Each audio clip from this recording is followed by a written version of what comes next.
আমরা কিন্তু অনেকে নিজের ইচ্ছাগুলোকে প্রাধান্য না দিয়ে অন্যের ইচ্ছাগুলোকে বেশি প্রাধান্য দিয়ে থাকি, যেটাকে আমরা বলি পিপল প্লিজিং বিহেভিয়ার।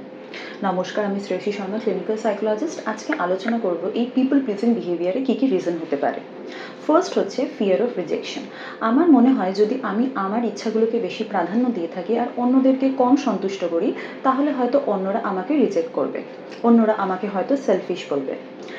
সেকেন্ড হচ্ছে একটা লো সেলফ এস্টিম কাজ করে, অর্থাৎ আমি যদি নিজের মধ্যে অনেক খামতি আছে বলে মনে করি, তাহলে সেই খামতিগুলোকে ঢাকার চেষ্টা করব। কি করব? অন্যদেরকে বেশি সন্তুষ্ট করব, অন্যের ইচ্ছাগুলোকে প্রাধান্য দেব, নিজের ইচ্ছাগুলোকে ধামাচাপা দিয়ে রাখবো। তার ফলে অন্যরা আমাকে ভালো চোখে দেখবে। থার্ড হচ্ছে একটা ফিয়ার অফ অ্যাবান্ডনমেন্ট কাজ করে। মনে হয় যে যদি আমি অন্যের ইচ্ছাগুলোকে প্রাধান্য না দিই, তাহলে সেই মানুষগুলো আমার দরকারে আমাকে হয়তো ছেড়ে চলে যাবে, আমি কোথাও গিয়ে একা পড়ে যাব।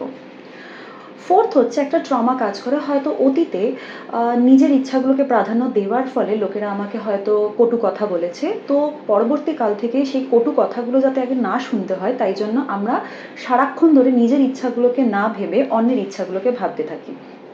লাস্টলি আমাদের ফ্যামিলি, আমরা যে ফ্যামিলি থেকে বিলং করি, আমাদের পেরেন্টসরা, আমরা যে কালচার থেকে বিলং করি, আমাদের জন্য কিছু সেট অফ রুল তৈরি করে দেয়, বলে দেয় যে এই বিহেভিয়ারটা করলে তোমরা সঠিক আর এই বিহেভিয়ারটা না করলে তোমাদেরকে ভুল বলে মানা হবে। তখন আমরা সেই অনুযায়ী বিহেভ করতে থাকি, তাই জন্য আমাদের মধ্যে একটা পিপল প্লিজিং বিহেভিয়ার ডেভেলপ করে। কিন্তু একটু ভেবে দেখুন, অন্যদেরকে সারাক্ষণ সন্তুষ্ট করতে করতে কোথাও গিয়ে আমরা হারিয়ে যাচ্ছি না তো?